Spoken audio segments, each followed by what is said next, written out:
কড়াইতে তেল গরম করে নিয়েছি আর এখানে 4 টেবিল চামচ তেল আমি গরম করে নিয়েছি। তার মধ্যে দিয়ে দিলাম পেঁয়াজ কুচি 2 টেবিল চামচ, রসুন কুচি 1 টেবিল চামচ, আদা কুচি 2 চা চামচ। এখন এটাকে একটু ভালো করে তেলের মধ্যে নেড়েচেড়ে একটুখানি ব্রাউন কালার করে ভেজে নেব। আর তারপরে এর মধ্যে আমি কয়েকটা দিয়ে দিলাম গোলমরিচ, এখানে 1 চা চামচের মতো গোলমরিচ দিয়ে দিলাম। একটু ভেজে নিতে হবে পেঁয়াজ রসুনগুলো, তারপরে এর মধ্যে গোলমরিচটা দিয়ে আমি একটু ভেজে নিচ্ছি। এরপরে এটাকে আমি উঠিয়ে নিব। হালকা একটু ব্রাউন কালার এসেছে, ব্যাস এটাকে আমি উঠিয়ে নিচ্ছি।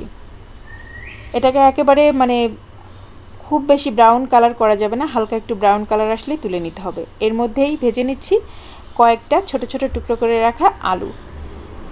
তো আজকে আমি 500 গ্রাম চিকেন রান্না করব আর তার সাথে কিছুটা আলু দিয়ে দিচ্ছি। বাচ্চারা আলু খেতে খুব পছন্দ করে, তাই আলুগুলো ভেজে আমি তুলে নিচ্ছি। তো আলুগুলো একটু গোল্ডেন ব্রাউন করে ভেজে নিয়েছি। এখন আলুগুলোও তুলে নিয়েছি। এখন আবারও এর মধ্যে 1 টেবিল চামচের মতো তেল দিয়ে দিয়েছি। আর এর মধ্যে এখন মাংসগুলোকে আমি ভেজে নেব। এখন মাংসগুলোকে অল্প একটু লবণ দিয়ে আমি ভেজে নিচ্ছি। যে যতটুকু লবণ খেতে পছন্দ করেন সে ততটুকুই লবণ দিবেন। এখন একটু নেড়ে চেড়ে ভেজে নিচ্ছি। আর এরপরে এর মধ্যে কিছুটা গোটা মশলাও দিয়ে দিব, তেজপাতা, এলাচের ফল এগুলা দিয়ে দিব। তো এখন আমি কয়েকটা তেজপাতা দিয়ে দিচ্ছি। এখানে 4-5টা তেজপাতা, 2টা দারচিনি, 4-5টা এলাচের ফল মুখ ফাটিয়ে দিয়ে দিলাম। এখন সবার প্রথমে আমি যে পেঁয়াজ রসুন আদা ভেজে নিয়েছিলাম সেটার পেস্টটাকে দিয়ে দিলাম।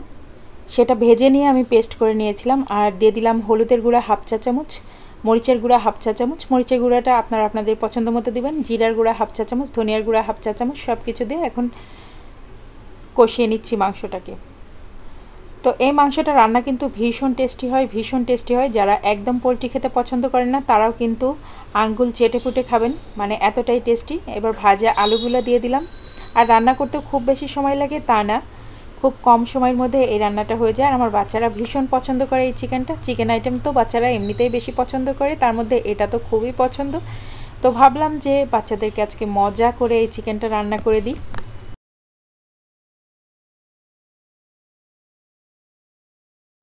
আর আজকের এই চিকেন রান্নাটা কেন এত বেশি স্পেশাল হয় সেটার কারণটাও হচ্ছে বলে দিচ্ছি। এই যে এখন আমি দিয়ে দিলাম 1/2 কাপের মতো দুধ, মেজারমেন্ট কাপের 1/2 কাপের মতো দুধ। আর দুধটাকে আমি জাল করে নিয়েছিলাম আগে থেকে, এটা কাঁচা দুধ না। আর দুধটা দেওয়ার কারণে রান্নার টেস্টটা একেবারে চেঞ্জ হয়ে যায়, ভীষণ টেস্টি একটা টেস্ট আসে। তো দেখতে পাচ্ছেন কালারটাও কিন্তু চেঞ্জ হয়ে গেছে। এখন আর কিছুক্ষণ 5-7 মিনিট রান্না করলে কিন্তু আমার রান্নাটা কমপ্লিট হয়ে যাবে। এটা একটু গ্রেভি গ্রেভি টাইপের হবে।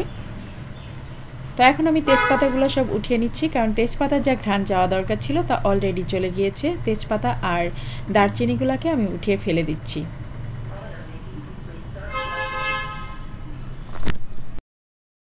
তো আমার রান্না কিন্তু কমপ্লিট, দেখতে পাচ্ছেন। আর সুন্দর একটা কালার এসেছে। এখানে ক্যামেরার আলোর তারতম্যের কারণে এক এক সময় এক এক রকম লাগছে, বাট এটা কিন্তু দেখতে যেমন সুন্দর খেতেও তেমন সুন্দর। আর যারা নতুন রাঁধুনিরা আছেন তারা কিন্তু অবশ্যই এটা ট্রাই করবেন।